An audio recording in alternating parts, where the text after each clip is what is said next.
Shalom. I'd like to start out by giving all glory, praise, and honor to Yahweh, Bahasham, Yahweh Shai, Bahasham, Chakwadash. Double honors to the elders and apostles of the Great Millstone. Shalom to the elect of Israel. This is Thamayim in Atlanta. And the other day we talked about the Monroe Doctrine, now known as the Donroe Doctrine. And today I'd like to speak on the Roosevelt Corollary, which goes hand in hand with the Monroe Doctrine. We even went through some of the Roosevelt Corollary within speaking of the Monroe Doctrine, but let's take a deeper look at the Roosevelt Corollary. And so I asked ChatGPT, which is where we are. It said, explain the Roosevelt Corollary. And it says the Roosevelt Corollary was a major expansion of the Monroe Doctrine. So they go hand in hand. So announced by President Theodore Roosevelt in 1904, in short, it declared that the United States, or Babylon the Great, had the right to intervene in the affairs of Latin American nations if they were unstable or failed to meet international obligations. And this is basically how Babylon was able to attack and kidnap the Venezuelan president through this corollary right here, the Roosevelt Corollary, because instead of declaring war, they believe that they have the right to intervene in the affairs of Latin American nations if they're unstable or fail to meet international obligations. And this is why, instead of just saying, yeah, we want their oil and resources, that they said, this is about drug dealing. And with Mexico, they're saying, this is about the cartels. With, so on and so forth. They're making up reasons to fit into this to mask their covetousness. But before we move on, let's go get the word corollary. And it's right here. Corollary in the Etymon Online is a proposition inadvertently proved in proving another. From late Latin, corollarium, a deduction consequence. So it's a consequence. If you guys act up down there in Latin America, if you guys are unstable, if you guys are communists, we're going to come and police that. That's the consequence. That's the corollary to being Israelites. But getting back to this, it says core idea in plain language. Roosevelt argued that European powers should stay out of the Western Hemisphere, which was Monroe Doctrine. Don't come over here with your colonization. We will handle this side of the earth. It says, but if Latin American countries fell into chronic instability, debt default, or disorder, the U.S. itself will step in as an international police power to prevent European intervention. And so this is, as we spoke of the other day, this is the beginning of the hammer of the earth.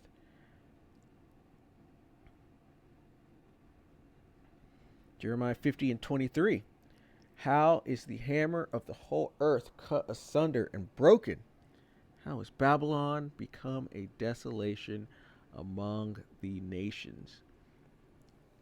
And, there's that South Park movie, or the creators of South Park made Team America, World Police. Everybody knows that this is the hammer of the earth. Babylon the Great, aka America, is the hammer of the whole entire earth. They just go around breaking and bashing whatever they find to be a problem violently. It says this turned the U.S. from a passive guardian into an active enforcer. because that's basically what the Monroe Doctrine was at first. They're like kind of feigning to be guardians over the Latin American countries, and then the Roosevelt Corollary or consequence became more of a offensive. Became more of a they started to police more with that one, and that's how they're the hammer of the whole earth. And right before the Roosevelt Corollary, there was the Olney Corollary, and this basically set the precedent that these Latin American countries, or really Western Hemisphere countries, are all basically the backyard, front yard of the United States of America. And so this is why you're seeing what's coming into fruition now with basically Emperor Nero, and the powers that be trying to take all of the Western Hemisphere. They want Greenland, they want Canada, they want Mexico, they want Colombia, they want Cuba, they want Venezuela. They want the control over the whole thing. And then the other ones they're not talking about, those already have Malachite banks within them, and they don't have to worry about those because that's controlled. Their banks are how they get their control. And then allow people to borrow money, and then they enforce it heavily, which is how we got into these Latin American countries from the get-go. It says why it was created. Several Latin American countries were deeply in debt to European nations, and that's all through your Rothschild banks. Getting these countries in debt to cripple them. Because just look at these countries. These are resource-rich countries, but people are in absolute poverty down there. Why is that so? It's because of Esau Edom and his international bankers, these Amalekites, and their greed. They are very covetous.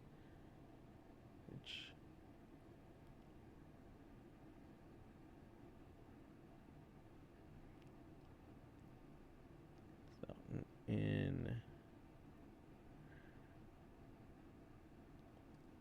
think there's one in Job.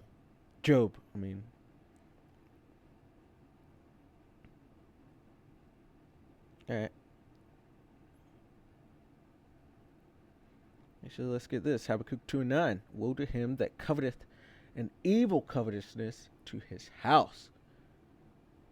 And that's what these Edomites have done. They're so covetous that it's going to bring evil upon their whole entire house, or their race, their nation of Edom, which is so-called Caucasians, including the small hatters, or the tiny tops, who's Amalek. Their whole entire house is about to fall, and they're going to go into captivity.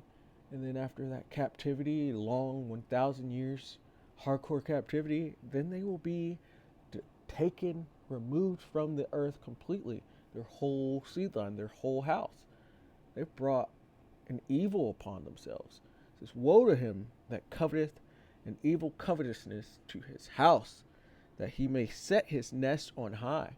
This is why they've held Jake back for so long. When I say Jake, I'm talking about Negroes, Latinos, and Native Americans, as well as our scattered, which were scattered throughout the four corners of the earth. And you see us in these other nations in the low bottom positions, in these other places. And even there, they are touching us. They are keeping us in these sweatshops or in these lower rungs of the caste systems here in America. It's been all these secret laws that have been passed, this redlining, not allowing us to vote, not that voting is great anyway, just holding us down, trying to set themselves up higher than anyone else.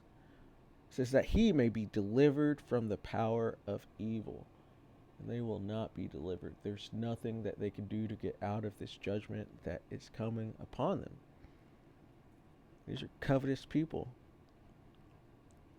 It says European powers, especially Germany and Britain, were threatening military intervention to collect debts So they're trying to go, and I think the first one that came up was Nicaragua, and they were in debt to one of these European powers, and they stepped in and were like, "No, we will get that money back for you." But it says Roosevelt believed European military presence in the Americas was unacceptable, and so these are also hypocrites because they've been on this, like, stay out of our Western Hemisphere, and we will stay out of your business as well with your colonies. But they're all around. This is why even the Ukraine thing is going, because NATO and the daughter of Babylon were doing proxy wars over there, and Russia wasn't having it. They were setting up and encroaching on the Russians, showing hypocrites. In which the joy of the hypocrite is but for a moment. Job 15:34. For the congregation of hypocrites shall be desolate, and fire shall consume the tabernacles of bribery. Job 20:5. That the triumphing, let's go into Job 20:4. Knowest thou not this of old, since man was placed upon earth, that the triumphing of the wicked is short, and the joy of the hypocrite but for a moment. And like it said, the devil will be released for a little season. And it's just for a moment. Revelation 20:3. And when I'm saying the devil, I'm talking about these Edomites, so-called Caucasians, and Amalek, these tiny tops, pretending to be the Lord's people, but they're truly the devil. They're the people that the Lord hates, the people that have no chance of repentance, the people that are going to be done away with forever. This is Revelation 20:3. And cast him into the bottomless pit. This is Europe, showing its lack of resources. It's bottomless pit. And this is also kind of a setup for Esau. They had no resources there in Europe, or a small amount, to where they, once they conquered Europe, because they're not the original Europeans, once they conquered it, they still scattered out, which was a part of their blessing to inherit the fatness of the earth. But that lack of resources really forced their hand at going and colonizing, because they've been set up from the beginning to be the wicked, to be the people of the Lord's curse to judgment. Revelation 20:3. And cast him into the bottomless pit, to Europe, and shut him up, and set a seal upon him, that he should deceive the nations no more. So you are spiritually bound to where people didn't believe your lies, because when you actually think about the things they're lying about, it's crazy we believed it for this long. It's crazy that people still believe in quote unquote white Jesus. That is one of their lies, and that's something they've gloried in, but now it's all turning to shame. But during this period, after they were run off from Rome, it says they were driven from men. And Job talks about that. After the fall of Rome, they ran up into the Caucasus Mountains and into other mountains, and then during the Renaissance came back out.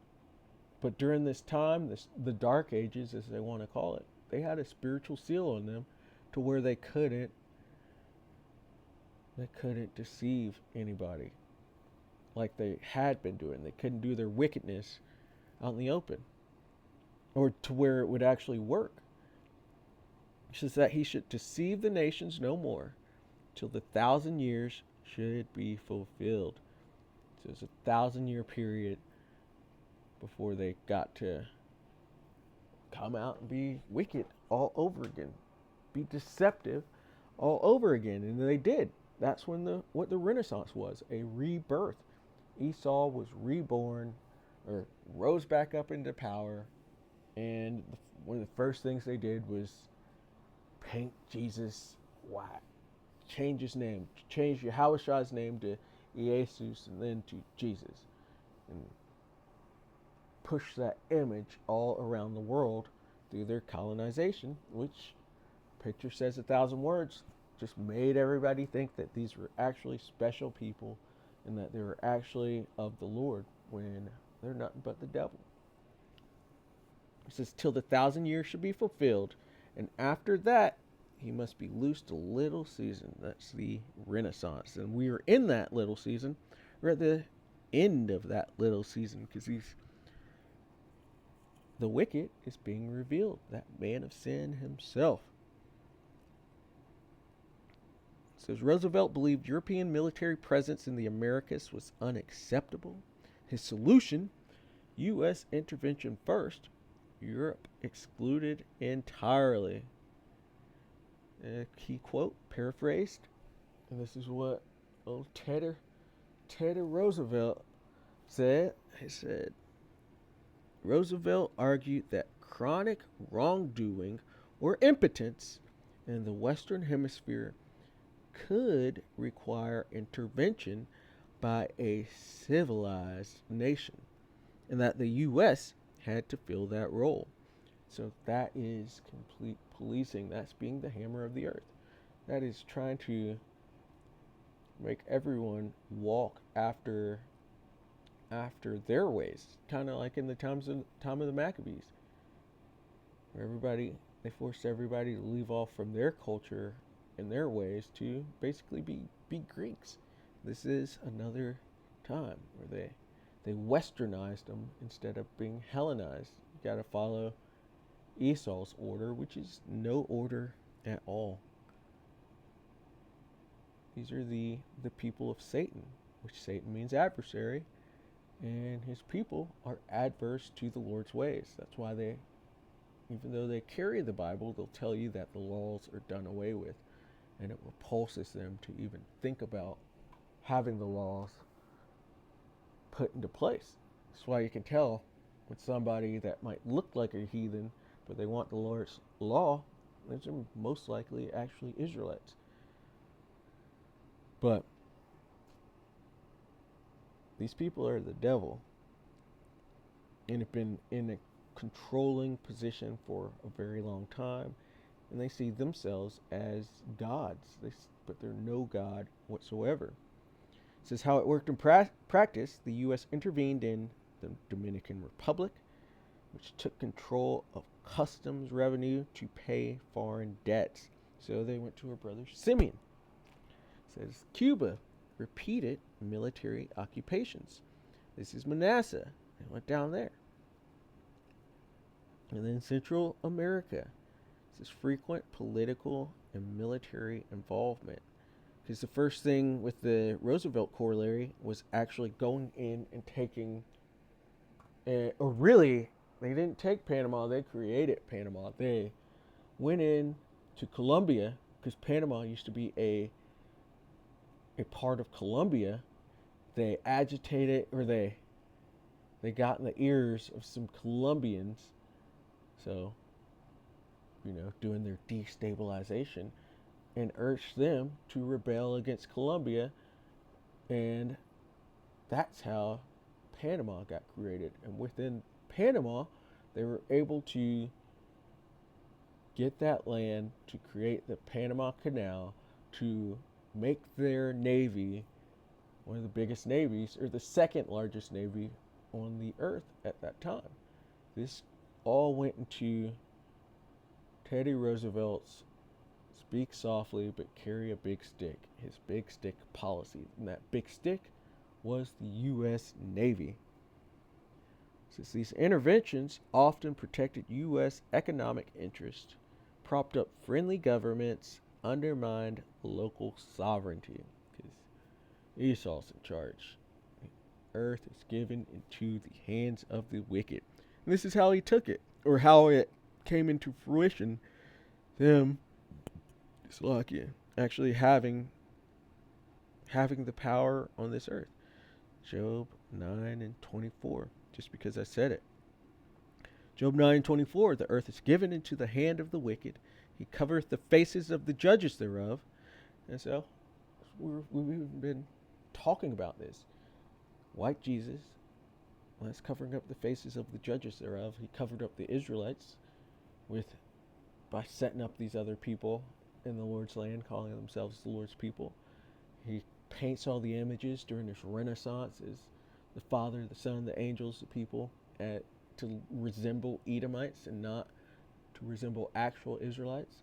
He made them all pale, and they obviously have the power within their hand by being able to push out this imagery and enforce it and have people believe it for so long. The earth is in their hands, and it says, if not, where and who is he? So if the earth isn't ran by the Edomites, by quote unquote white people and tiny tops, then who is it ran by? Is it ran by the Arabians? Because it doesn't look like it. We don't all speak Arabic. To fly a plane, you don't have to speak Arabic. You have to speak English. Who is it? Who could it possibly be?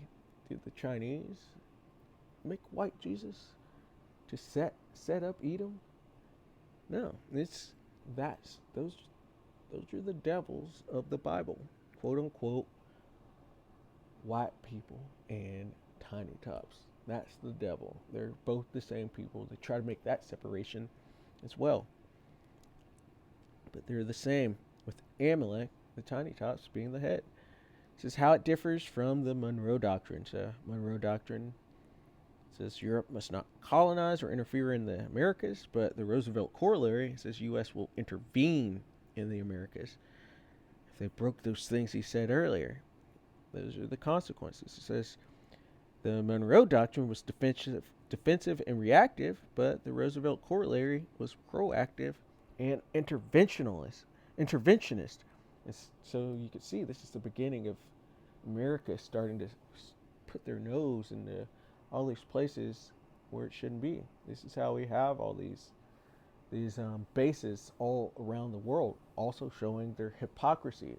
It's like, stay out of the Western Hemisphere, but we've got military bases all around the world.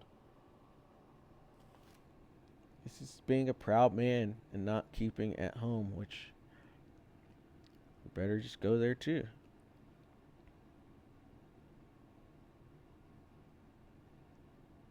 Habakkuk 2 and 5. Yet also because he transgresseth by wine. Wine's his philosophies. The Monroe Doctrine is a part of that wine. The Roosevelt Corollary is a part of that wine. The Manifest Destiny, Doctrine of Discovery, the Olney Corollary, so on and so forth. Everything that they've been able to use to justify their covetousness and their greed, these all go into their wine. It says he is a proud man, and they haven't been taken down from these things, so they've grown very proud. But the Lord said he's going to make you a burnt mountain, thou most proud. It says neither keepeth at home. They took their wine, their philosophies, this Roosevelt Corollary, and it allowed them to push their way out and justify it. It says, who enlargeth his desire as hell, and is as death, because they bring death and destruction everywhere they go, all these places they go to colonize, and cannot be satisfied. They're insatiable, but gathereth unto him all nations, and heapeth unto him all people. They've got everyone under their thumb. They have everyone trying to be like the Edomite. They've got, but it's all about to fall. They've got bases everywhere, and they've got everyone living within their own countries too. It's confusion. Historical significance marked the U.S.'s shift into regional imperial power status. Yeah, and you could see how it did that. And the Spanish-American War helped it boost up even more because they took out a big power at that time. It's just justify decades of U.S. interventions in Latin America. We all know about the Contra event in the 80s. And they're always down there. And this even goes into the deforestation that's going on in the rainforest.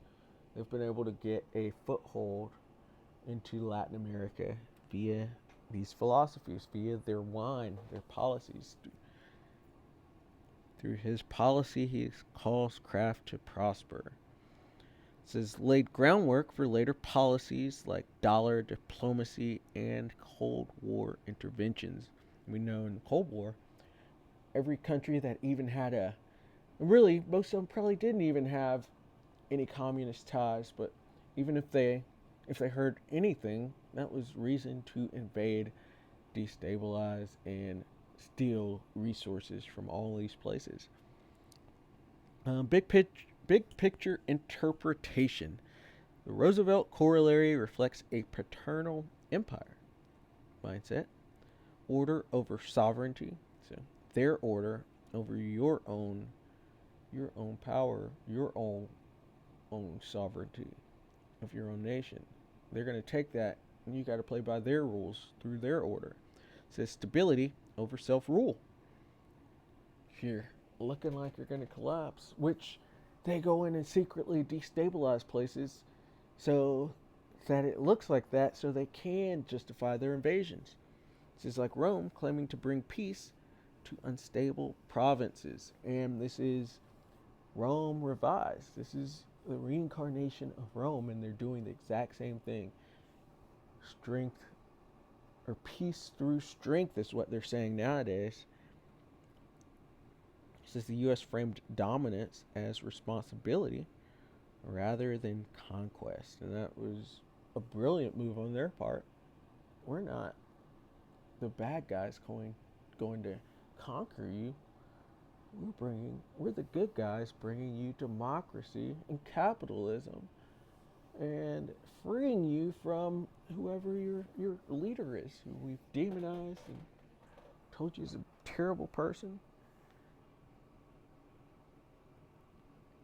This is terrible. These are terrible people, but they've been able to use their words, as it says there. His words were smoother than butter. But war was in his heart, which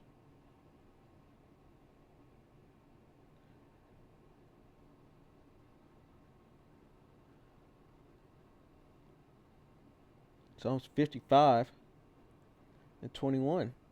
Actually 20. He hath put forth his hands against such as be at peace with him. He hath broken his covenant. He did this with the Gadites. Historically, we all know about this. 400 plus treaties broken against them. And the Gadites helped them when they first got here. They showed them how to plant, how to survive in this different habitation. And they turned around and stabbed them in the back. They gotta pay for that. Broke 400 plus treaties against them for peace. They've gotta pay for that. Because these are people of war. They will lie to your face and then stab you. It says the words of his mouth were smoother than butter. They make all these policies and their laws sound so good. They're smooth. Like, oh, we're the good guys. We're just policing you, or we're protecting you from these nasty European powers. We'll protect you, but then they change that around or from the Monroe Doctrine to the Roosevelt Corollary to being a police power over them, demanding order. It says, but war was in his heart. And that was always their intention. His words were softer than oil, yet were they drawn swords. These are evil people. You can't trust anything that they say or do. Because they're wicked. Micah 2:1. Woe to them that devise iniquity and work evil upon their beds. Those are devised iniquity and passed into law and practice. These are policies of the U.S., and you see it hasn't even been put to rest. This is being used all over again. The Don Roe Doctrine, which is really they're using the Roosevelt Corollary of the Monroe Doctrine, the policing part of it. That's why they didn't have to declare war. When the morning is light, they practice it because it is in the power of their hand. As we said, the earth is given into the hand of the wicked. And it says, and they covet fields and take them by violence, and houses and take them away. So they oppress a man in his house, even a man and his heritage. This is extremely covetous. They set up policy on how to do this, and they've made it all legal on how they can go in and destabilize and take resources and fields from Latin countries, from Western Hemisphere countries. As they say, let our strength be the law. They say they're stronger, so they just go in and take it. Or their military is stronger. It says, therefore, thus saith the Lord, behold, against this family, against these Edomites, their whole house, that's the family, this race, do I devise an evil, bad times. We're already here. From which ye shall not remove your necks. So you're not going to be able to use your words that are smoother than butter to get out of this, or that butter to slide your neck out of this. You're going to have chains on you. He says, neither shall ye go haughtily, for this time is evil. And it's a time of trouble, such as never been before in the whole history of the earth. This is the time that your people go down. There's going to be a lot of evil coming for your people.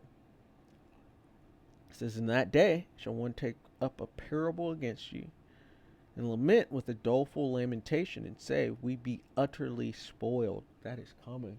And you can imagine Esau is going to cry and bawl his eyes out, because he knows what his people have done since they came out of the Renaissance. He knows how poorly they've treated so-called Negroes and so-called Native Americans.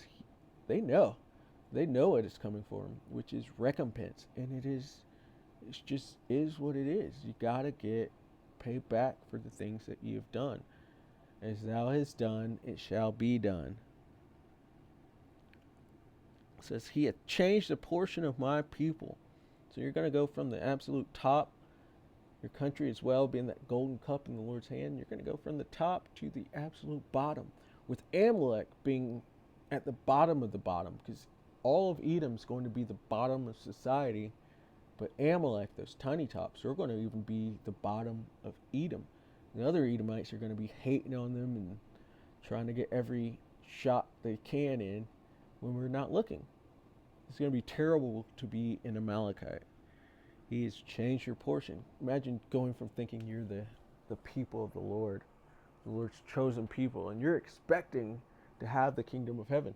Because I've heard them talk about how everybody's going to be their slaves in the kingdom, but they don't understand that they are Amalek, and they're destined to be the ultimate slave. They're really just going to be entertainment at that point, because there's no worth on their lives. They're scum. It says, how hath he removed it from me, turning away, he hath divided our fields, which none of that was ever yours in the first place. Everything you have is stolen. And so it's just going back to its rightful owners. And so, Lord willing, that was edifying. Lord willing, you know a little bit more about the Roosevelt Corollary and the doctrines and policies that these devils are using to move into these different nations and to set themselves up for this upcoming World War III. So, with that, I'd like to give all glory, praise, and honor to Yahweh, Bahasham, Yahweh Shai, Bahasham, Rakah Kwadash. Double honors to the elders and apostles of the Great Millstone. Shalom to the elect of Israel. Shalom.